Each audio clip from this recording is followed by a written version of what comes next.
दोस्तों जय माता दी। आज हम बात करने वाले हैं 8वां नक्षत्र ज्येष्ठा की। इसके स्वामी होते हैं इंद्र और इसके ग्रह होते हैं बुध और मंत्र होता है ओम इंद्राय नमः। चूंकि इस नक्षत्र के स्वामी इंद्र होते हैं तो इस नक्षत्र के जातकों में एक राजसी अंदाज तो होता है, और अंदाज नहीं भी हो तो कम से कम एक बात तो उनके अंदर होती है कि उनका मान हो, उनका सम्मान हो, और इसके लिए वो अपनी बुद्धि का भी प्रयोग करते हैं। तो ये जो सर्वतोभद्र चक्र है, इसके फल कथन हम जुलाई से दिसंबर तक करने वाले हैं, और इसे त्रिलोक दीपक कहा जाता है, और ये पूर्णतः नक्षत्र आधारित होता है, पर कहीं ना कहीं इसमें राशियां और ग्रह भी इन्वॉल्व हैं, देख लीजिए आप। तो अब हम ज्येष्ठा नक्षत्र की यहाँ पे फल कथन करेंगे, और ये 10 जुलाई के नक्षत्र स्थिति है। जैसे जैसे बदलेंगे मैं सब जानकारी दूंगा। यहाँ पे वेद होते हैं और हम उन वेदों को समझना है। राहु, केतु, शनि, सूर्य, मंगल ये क्रूर ग्रह माने जाते हैं, परंतु इसमें जो सूर्य भगवान हैं उन्हें अच्छा भी माना जाता है। गुरु, शुक्र, बुध और चंद्रमा। चंद्रमा कब? चंद्रमा यहाँ पर शुक्ल पक्ष की 5वीं से कृष्ण पक्ष की 11वीं तिथि तक बहुत शुभ होके अच्छे फल देते हैं। तो वेद समझना है तो इसी सीरीज में पहला वीडियो आप देख लीजिए, उसमें मैंने बहुत संक्षिप्त में वेद समझाए हैं। चलिए हम यहाँ पे बात कर रहे हैं। सबसे पहले हम बात करेंगे शनि महाराज की, और शनि महाराज की, फिर राहु और केतु की। क्यों? क्योंकि ये पूरे साल यानी दिसंबर तक जिस नक्षत्र में है उसी में रहने वाले हैं। तो शनि है उत्तरा भाद्रपद में, और उत्तरा भाद्रपद से ये वेद कर रहे हैं आद्रा नक्षत्र को। ये आपको प्रभावित नहीं कर रहे हैं। जब ये 13 जुलाई से 18 नवंबर तक जब शनि महाराज बकरी हो जाएंगे तो इनका वेद परिवर्तित होकर पूर्वाषाढ़ा में आ जाएगा। एक बात और बता दूं कि चौथे चरण में उपस्थित ग्रह कहीं वेद करता है नक्षत्र को तो पहले चरण का वेद करता है, तो बचे हुए 3 चरण जो होते हैं वो उसके प्रभाव में थोड़े कम रहते हैं। ये बात आप ध्यान से समझ लीजिए। चलिए, और फिर ये जो पंचक है ना, पंचक में हम क्या क्या लेते हैं? पंचक में हम नक्षत्र, अक्षर, स्वर, तिथि और राशि 5 चीज लेते हैं। यहाँ पे आपको ज्यादा दिख रही हैं, उसका कारण ये है कि इसके जो 5 अक्षर हैं ज्येष्ठा नक्षत्र के चारों चरणों में वृश्चिक राशि है, वो है नो, या, ई और यू। तो ना और या 2 हो गए। हम यहाँ पे मात्राओं की बात नहीं करते हैं, नानी नोनू कुछ भी होगा, ना लेते हैं। तो ऐसे ही या, ई, यो, इसकी जगह भी या लेते हैं। तो ये 2 स्वर, 2 अक्षर होने के कारण दोनों अक्षर के स्वर भी यहाँ आ गए, इसलिए ये 8 पंचक आपको दिख रहे हैं। तो पर आपको तो एक अच्छी जानकारी मिली गई है कि इस साल वृश्चिक राशि ज्येष्ठा नक्षत्र वाले जातकों को शनि महाराज प्रभावित नहीं कर रहे हैं। तो शनि महाराज के बुरे फल आपको नहीं मिलने हैं, ये पक्का है। फिर हम यहाँ पे राहु महाराज की बात कर लेते हैं कि राहु 3 तरफ वेद करते हैं। एक वेद ये है, और दूसरा वेद है उत्तराषाढ़ा, और तीसरा वेद है चित्रा। देखिए, जो सम्मुख वेद है उसमें बीच की चीजें वेदित नहीं होती, परंतु इन वेदों में वाम और दक्षिण वेदों में बीच की चीजें भी प्रभावित होती हैं, वो भी वेदित होती हैं। तो राहु महाराज भी आपको बिल्कुल प्रभावित नहीं कर रहे हैं। तो 2 बड़े क्रूर ग्रह से आप मुक्त हो तो कुछ अच्छा आपको कर लेना चाहिए। अब हम यहाँ पे राहु महाराज के बाद केतु की बात करने वाले। केतु उत्तरा फाल्गुनी नक्षत्र में है, इस दिशा में इसे वेद कर रहा है और इस दिशा में आपकी राशि को वेद कर रहा है। मतलब केतु के वेद से आप प्रभावित हो रहे हो, मतलब कहीं ना कहीं आपको काम से अलगाव महसूस करवाएंगे केतु। मतलब मन से काम नहीं करोगे, दबाव में तो कर लोगे, क्योंकि केतु महाराज जब वेदित करते हैं तो वो उनका सिर होता नहीं है, तो वो अनजानी दिशा में या अलगाव की बात ज्यादा करते हैं।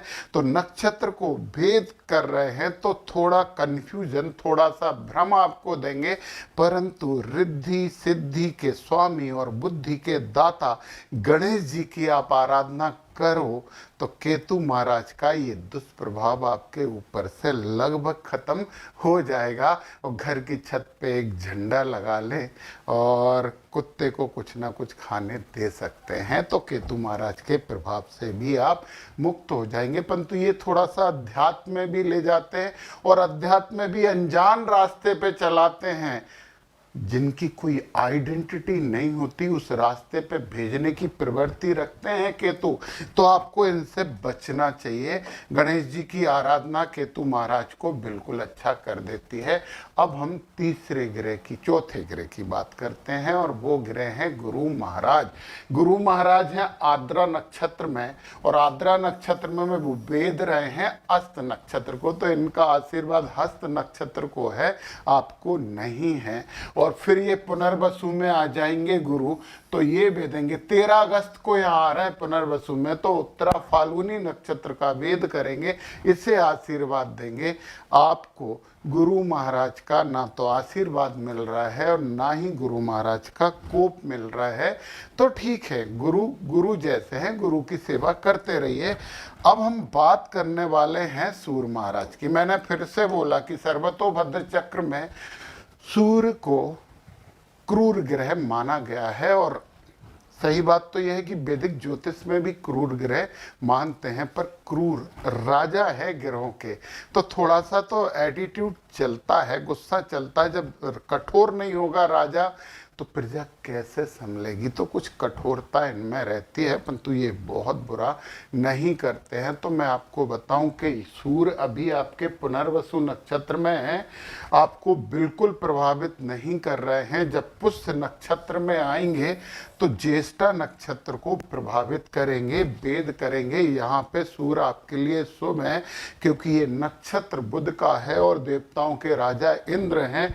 तो पुष्य नक्षत्र में भी जब सूर्य भगवान रहेंगे तो आपको बिल्कुल भी दिक्कतें नहीं होनी चाहिए। और हम अब यहाँ पे जो वेद की बात कर रहे हैं, क्योंकि लगातार वेद होंगे तो हर ग्रह के रंग की बात थोड़ी अलग कर लेंगे, तो आप उस हिसाब से अपना कैलकुलेशन कर लेना कि कौन सा समय आपके लिए शुभ है। अब इसमें आ गए सूर्य महाराज, आ गए आपके पुष्य में, अच्छा किया इन्होंने। फिर अश्लेषा में आपको बिल्कुल प्रभावित नहीं कर रहे हैं। फिर ये मघा में आएंगे। जब मघा में आएंगे 17 से 29 अगस्त सूर्य भगवान रहेंगे। यहाँ पे सूर्य भगवान मघा में रहेंगे 17 से 29 अगस्त तक, और मघा में रह के वो आपको वेधित कर रहे हैं। पता है आपकी तिथि, दोनों तिथियां वेद हो रही, मतलब हर चरण के लिए समस्या है। देखिए भद्रा तिथि जो है वो प्रथम चरण के लिए है, जया तिथि आपके 3 चरणों के लिए है, दूसरा, तीसरा और चौथा ये, और ये केवल पहले चरण के लिए है। तो चारों चरणों को यहाँ से वो प्रभावित कर रहे हैं। तिथि जब वेदित होती है तो सूर्य भगवान आपके आत्मविश्वास में थोड़ी सी कमी करवाते हैं। तो फिर आत्मविश्वास बढ़ाने के लिए आप आदित्य हृदय स्तोत्र पढ़ के सुबह सुबह सूर्य भगवान को जल चढ़ा सकते हैं, चढ़ाना ही चाहिए आपको, तो इस प्रभाव से बचेंगे। मघा के बाद जब ये पूर्वा फाल्गुनी में आएंगे तो आपको बिल्कुल प्रभावित नहीं करेंगे, ये आपके लिए अच्छा समय है। और उत्तरा फाल्गुनी से मूल, अब आप जरा देखिए, ये उत्तरा फाल्गुनी है और उत्तरा फाल्गुनी से ये आपका आ गया मूल नक्षत्र। रुकिए जरा, उत्तरा फाल्गुनी से मूल, और यहाँ पे सूर्य महाराज आपको किसी ना किसी चीज को वेधित कर रहे हैं, और ये समय है 13 सितंबर से साल के अंत तक। मतलब 13 सितंबर से यदि हम बात करें पूरे साल की बात करते हैं, तो यहाँ पे सूर्य महाराज आपके किसी ना किसी पंचक को वेधित कर रहे हैं। जैसे उत्तरा फाल्गुनी में रहेंगे तो राशि को भेद कर रहे हैं, हस्त में रहेंगे तो आपके या को भेद कर रहा है। और एक बात बता दूं, या जो है वो लास्ट के 3 चरणों के लिए है, तो आपके पहले चरण वाले खुश रह सकते हैं, ना पहले चरण के लिए है, यहाँ भेदित कर रहे हैं। फिर स्वाति में आएंगे तो नक्षत्र को ही भेदित कर रहे हैं। हमने कहा नक्षत्र को भेद करेंगे तो सूर्य अच्छा करेंगे, बुरा नहीं करेंगे। विशाखा में आएंगे तो ई को भेद कर रहे हैं, ये स्वर है। आपको जब सूर्य महाराज स्वर को भेद करते हैं तो शायद हल्का सर्दी जुकाम या फीवर ला सकते हैं, परंतु ये तो सीजनल है, कोई दिक्कत नहीं है यहाँ पे। तो सूर्य महाराज का ये लाल रंग से जो मैंने वेद बताया, ये वेद आपको यहाँ पूरे साल किसी ना किसी चरण पे चढ़ने वाला है। तो आपको 13 सितंबर से पूरे साल सूर्य भगवान को जल देने की आदत बना लेनी चाहिए, जो कि आप में होगी भी। ज्येष्ठा नक्षत्र वाले जो रहते हैं ना, वो ज्येष्ठ रहते हैं, मतलब वो भले ही छोटे रहें, क्योंकि बड़ा घर में यदि जन्म ले ज्येष्ठा नक्षत्र में तो ज़्यादा अच्छा नहीं माना जाता। बाकी छोटे ज्येष्ठा नक्षत्र में जन्म लेते हैं तो वो अच्छा माना जाता है, और उनका एटीट्यूड बड़े जैसे ही रहता है हमेशा। इंद्र है ना इसके राजा, इसलिए ये सब चीज़ें होती हैं। हमने सूर्य की बात कर ली, अब हम मंगल महाराज की बात करें। और मंगल के लिए यदि हम बात करते हैं तो हम थोड़ा सा कलर ये ले लेते हैं मंगल के लिए। मंगल भी आपको वेधित कर रहे हैं उत्तरा फाल्गुनी से ज्येष्ठा तक। मंगल की बात कर रहे हैं, पूर्वा फाल्गुनी में मंगल हैं तो आपका कुछ नहीं कर रहे हैं, परंतु ये उत्तरा फाल्गुनी से लेके मंगल महाराज आपको ज्येष्ठा तक वेद कर रहे हैं। मंगल का कलर कत्थई लिया है मैंने 23 जुलाई से 7 दिसंबर। ये 23 जुलाई से 7 दिसंबर। अब देखिए उत्तरा फाल्गुनी में है तो आपकी राशि को भेद कर रहे हैं, हस्त में है तो 3 चरणों को भेद कर रहे हैं। पहला चरण मुक्त है, चित्रा में है तो केवल पहले चरण को भेद कर रहे हैं, स्वाति में है तो आपके नक्षत्र को भेद कर रहे हैं, विशाखा में है तो स्वर को भेद कर रहे हैं। और ये जो स्वर है ना ई, ये भी केवल पहले चरण के लिए है, दूसरे चरण मुक्त हो गए। अनुराधा में आएंगे तो ये पूरा इधर से वेद कर रहे हैं। तो मंगल के वेद से बचने के लिए, मंगल का वेद क्या कर सकता है? लड़ाई झगड़े करवाता है, आपके मन में उत्तेजना प्रदर्शित कर सकता है, एक्सीडेंट हो सकते हैं छोटे मोटे। तो फिर हनुमान चालीसा हम करने लगे। और मंगल को एक बहुत अच्छा मंत्र है जिसमें मंगल बहुत प्रसन्न हो जाते हैं। बहुत सिंपल सा मंत्र है दोस्तों, ओम नमो नारायणाय। ओम नमो नारायणाय, क्योंकि नारायण के अवतार श्री राम थे और श्री राम के भक्त रहे हैं हनुमान जी। और हनुमान जी तो मंगल को वैसे भी अच्छा करते हैं। हनुमान जी को तो मतलब पूरा मंगल ही मंगल है। हनुमान जी के पर्सनालिटी में, व्यक्तित्व में मंगल को जन्मे मंगल ही करते, तो फिर हनुमान जी भी खुश हो जाएंगे। तो एक पूरी चैन, एक सीरीज में आप आध्यात्मिक रूप से सबको प्रसन्न कर सकते हो। तो मंगल महाराज की बात हो गई, और अब हम बात करने वाले हैं यहाँ पर बुध महाराज की। अब बुध तो अच्छे ही होते हैं, परंतु फिर बुध क्या करते हैं? क्रूर ग्रह के साथ क्रूर हो जाते, परंतु अभी पूरे साल ये किसी क्रूर ग्रह के साथ नक्षत्र साझा नहीं कर रहे हैं। तो पहली खुशखबरी, पहली नहीं बहुत सी वाली खुशखबरी है। तो अब हम बुध की बात करते हैं। तो मघा में 14 सितंबर से 24 सितंबर तक ये जो बुध है ना, बुध मघा में रहेंगे। आपके ये बुध यहाँ से यहाँ आ गए, केवल मघा में रहेंगे। 14 सितंबर से 24 सितंबर तक मघा में रहेंगे। और यहाँ ये बुध महाराज ये चारों चरणों को आशीर्वाद दे रहे हैं 14 सितंबर से 24 सितंबर तक बुध। थोड़ा सा मैंने एक डेट गलत लिख दी है। बुध 30 अगस्त से 6 सितंबर तक रहेंगे यहाँ पे, हम इसे मिटा देते हैं और 30 अगस्त से 6 सितंबर लिख देते हैं।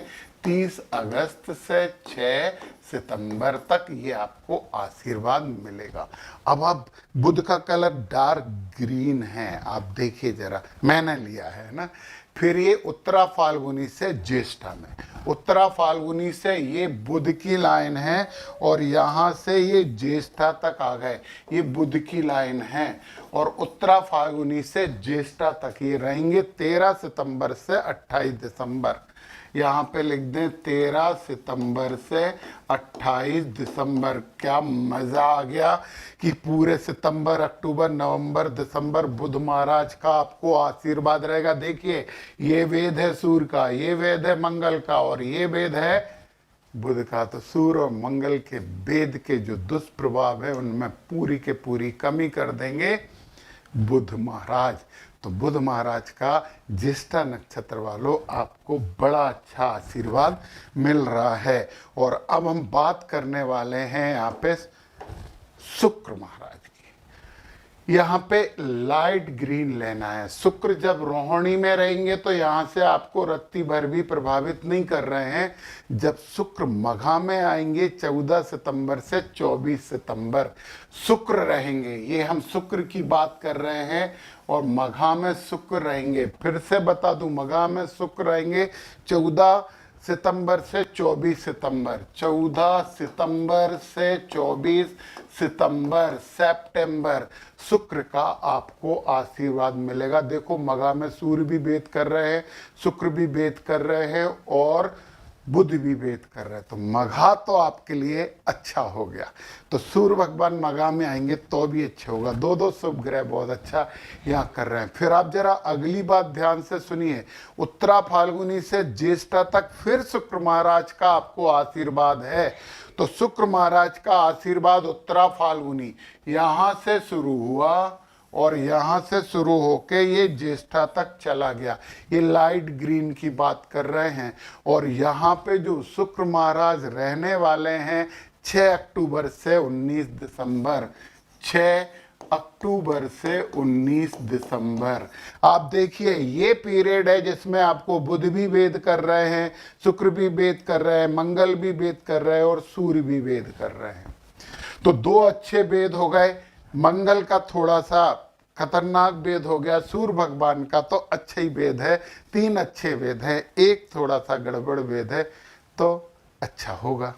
इसलिए आप लोगों को खुश होने के अवसर हैं, परंतु फिर भी जब भेदित होते हैं तो मंगल के उपाय करने पड़ेंगे। खुश मत होना कि यार शुक्र भी भेद कर रहा है, बुध भी भेद कर रहे हैं, तो ये तो शुभ हो गया, लाभ हो गया, सुख हो गया, सौभाग्य मिल गया, निर्भयता आ गई। ये शुक्र और बुध के भेद से है। परंतु निर्भय रहोगे तो निर्भय रह के गाड़ी तेज मत चला लेना, नहीं तो मंगल महाराज गड़बड़ करवा देंगे। तो सावधानी बरतिए।